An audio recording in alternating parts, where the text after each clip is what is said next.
Good day and welcome to the inaugural podcast as part of the ITSS Verona member series. Today, we are delighted to talk with member of Federal National Council in the United Arab Emirates Parliament, entrepreneur and Master of International Affairs student at King's College London, Sara Falaknaz. Actually, I think it's Sara Falaknaz properly. Yes. Interviewing is my partner Lee Dawson from Australia and myself, Julia Hodgins from Canada. We both are interns at ITSS Verona, which is the international team for the study of security, in the team of culture, society, and security. We both are as well as students in the Master of International Affairs at King's College London. Now Lee takes the lead. Sarah, welcome. Thank you very much for joining us. Thank you very much. No, recently you described to a journalist that you, quote, had the love of the nation flowing through your veins. So when did you decide that you wanted to get into politics or government, and what was the catalyst behind the decision? Well, honestly, Lee, at a very young age, I've always had an affinity to represent my country because I believe in what it stands for. In regards to the catalyst behind my decision, I would say His Highness Sheikh Mohammed bin Rashid Al Maktoum. Like hands down, he's my role model and he's a visionary man. That's nice. Please take us back to your childhood for a moment. What were you like? With your family's business, were you able to learn a lot from your parents and how they went about their lives back then? Okay, I've been very lucky to have been raised in a family that has been very supportive and full of love. Growing up, having my parents always involving us in the family business, and that's how we got to know and learn. The only and only in this environment I grew up to become the person I am today. So Sarah, how is the female empowerment movement that is trending currently in the UAE distributed across classes? Is the baseline of education and other opportunities extended to lower classes in the UAE? So when it comes to gender equality and female empowerment in the UAE, there are no classes. And every woman is promoted, encouraged, and empowered in her respective area. And there is no baseline of education. Everyone has equal opportunity. Mhm. Sarah, between 2006 and 2018, until recently, there were only 3 Emirati women to the Federal National Council that now you are a part of. You have said in the past that it is an honor and privilege to represent your community. And Emirati women in the Federal National Council, what responsibilities or obligation do you hold in your current role to not just other women who look up to you, but the wider community who voted you as the representative? So my responsibility, like all the other FNC members, is to present our constituents. And as a woman, I feel very privileged to represent other women. Yeah. So following on from that question, do you feel that you have more weight on your shoulders to deliver change as an Emirati parliamentarian, given your age, mid-30s, and for governments across the world to be typically run by men? And you can look at other countries like Australia, United Kingdom, the USA, etc. It's very rare for women to get into those high levels of government. So what are some of the strategies you've adopted to keep yourself grounded and work constructively with your colleagues to deliver this change? Okay, to be honest,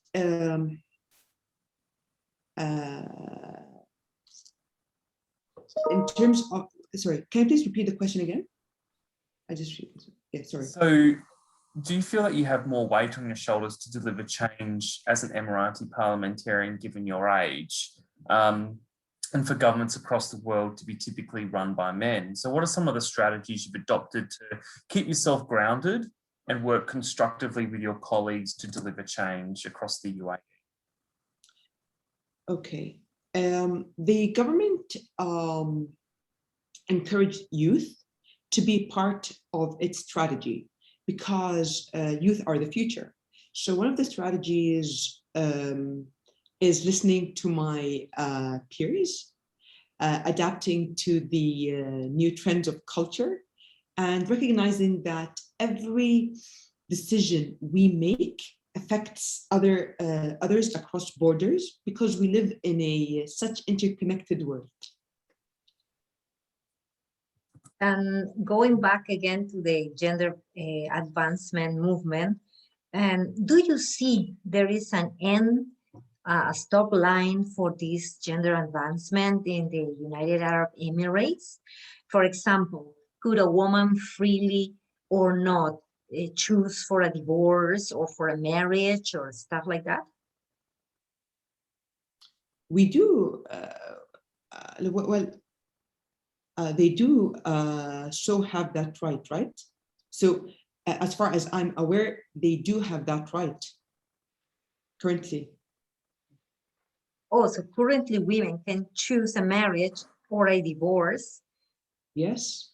Oh, this is very interesting. I learned in the early millennium that they were discussing divorce, but it was a discussion, so it came along.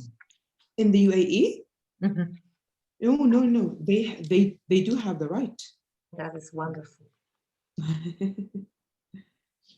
So Sarah, what do you see as the key role of a government representative in this increasingly globalized world, with obviously your experience in the UAE becoming I guess a melting pot of different cultures and lots of vibrant communities passing through, especially through Dubai on any given day. So what do you see as the key role of a member of government in the current day?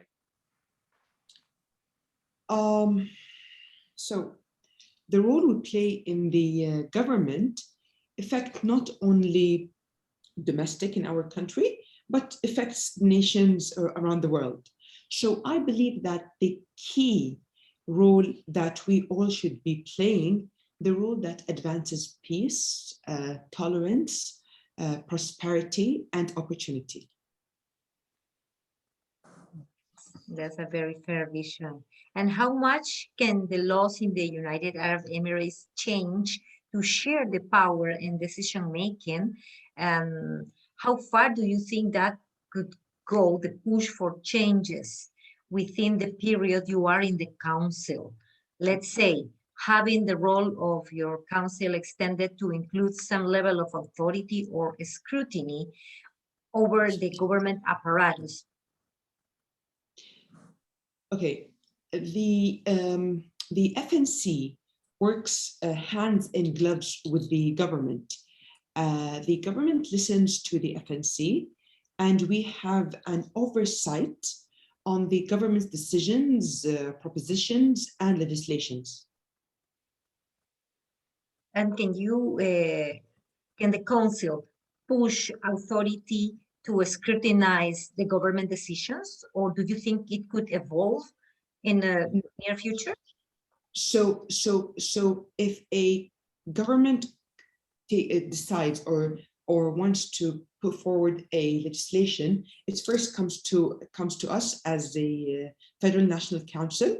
We look at it and we give all our comments, let's say, and then it goes. So once we approve it with our comments, it then goes back to the government. So they don't approve it fully unless it comes first to us as an FNC, Federal National Council. So it is an ex-ante model. That's very interesting. Thank you. So Sarah, you have a distinguished career in the military and in industry. What have these opportunities taught you about leadership, how to be a good leader and how to be a good person? And how have you been able to integrate those core principles of leadership into your parliamentary career today? Well, like any military training, I've learned very important skills, such as discipline, strength, values, calmness, forward thinking, and teamwork. All of these attributes to the success of great countries and organizations around the world. Yeah, and how have you been able to integrate some of those skills into what you do in your current role as a parliamentarian? So I use that in terms of attribute in my daily life, whether be it in my parliamentary career or in my day-to-day job. Yeah. And the supplementary question to that is, no doubt throughout your life you've encountered a number of challenges, both personally and professionally. How have you been able to respond to those?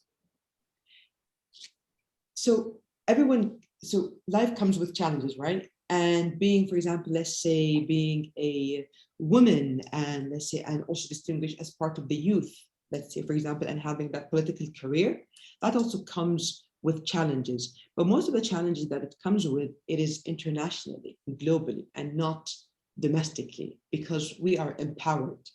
So the women and youth are really empowered. So it is instilled within our, let's say, community and other people. But the challenge that I face is primarily when I meet people, for example, let's say globally, and they say, well, you're young or you're a woman, and then we have to go back and to give them a history of our country, where we are a very young country. However, we emerged in the last 50 years, and hence you see a lot of young people.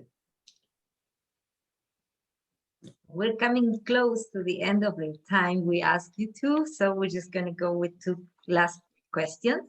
One is, what are some of the biggest policies the government is looking to address in the next 5 to 10 years in the United Arab Emirates, and indeed in the world as the world recovers from COVID-19? Okay, that's a very good question. The government policies, and again, this is just in my own views, based on what we've seen in 2020 and last year and during the pandemic up to date, and we see the government policies emerging. So I think, and I believe that the government policies will be within tolerance, opportunity, security, coexistence, advanced technologies within that sphere. And the last question, Lee. So kind of dovetailing on from what we were discussing before, Sarah, but how do you perceive the UAE on the international stage? So for example, the UAE is Australia's 17th largest trading partner and the largest in the Middle East. So two-way trade between the two nations was about 10.5 billion Australian dollars in 2018, 2019, which is great. But do you think more could be done by both parties in building stronger international ties? So where I perceive the UAE and the international stage, front and center.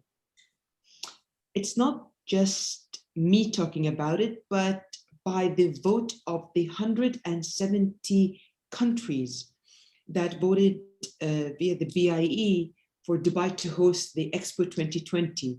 So this Expo being held in the Middle East and subcontinent and Africa, it's being held for the first time. So that by itself can tell you that there are a lot to be done. And the UAE is in the forefront and in the middle of it.